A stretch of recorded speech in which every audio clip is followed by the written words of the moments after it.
خطبہ سن کر مولانا صاحب نے کوئی خطبہ دیا ہوگا نماز میں جمعے میں, اور جمعہ کا خطبہ سن کر ایک آدمی بیچارہ اپنے گھر آیا اور اپنی بیوی کو گود میں اٹھا کے ناچنے لگا گود میں. بیوی کہتی کیا بات ہے, آج تو بڑا رومانس کر رہے ہو, رومانٹک موڈ میں ہو کیا؟ مولانا صاحب نے محبت پر خطبہ دیا ہے, رومانس پر خطبہ دیا ہے؟ تو آدمی بولتا ہے نہیں, آج مولانا صاحب نے خطبے میں بڑی اچھی بات کہی ہے. کیا کہا؟ مولانا صاحب نے کہا کہ جو اپنی سب سے بڑی مصیبت کو خوشی خوشی اٹھائے گا وہ سیدھے جنت میں جائے گا. تو میں اپنی سب سے بڑی مصیبت کو خوشی خوشی اٹھا رہا ہوں تاکہ جنت میں چلا جاؤں.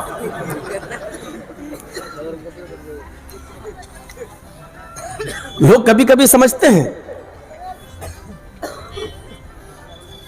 اور یہ بھی خام خواہ تنگ کرتی ہیں. چارا کام کرنے گیا بار بار فون کرتی ہیں کہاں ہو. آدمی بھی تنگ آ گیا, سارا گھر سے نکلنا مشکل ہو گیا, کہاں ہو. ایک آدمی نے کہا پان کی دکان پہ, کہا اچھا میری بات تو کراؤ پان والے سے. آدمی سوچ رہا بیوی میری بات کر رہا پان والا. یہ شک کا بھوت بھی عورت کو بہت زیادہ ہوتا ہے, بہت زیادہ, اور یہ فطرت ہے ایک عورت کی. آپ اس کو برا مان سکتے ہیں, سمجھ سکتے ہیں, لیکن یہ فطرت ہے. ایک بار اللہ کے رسول صلی اللہ علیہ وسلم بھی رات کو کہیں عبادت میں مصروف تھے اور ان کی بیوی سمجھی کہ پتہ نہیں میرے پاس آج باری تھی میرے ساتھ سونے کی اور بستر پہ ٹٹول رہی ہے تو ہے ہی نہیں. دل میں آیا کسی دوسری بیوی کے پاس تو نہیں چلے گئے. اٹھی تو ٹکرا گئیں, کیونکہ اللہ کے رسول سجدے میں تھے, اندھیرے میں نماز پڑھ رہے تھے, ٹکرا کے گر گئیں.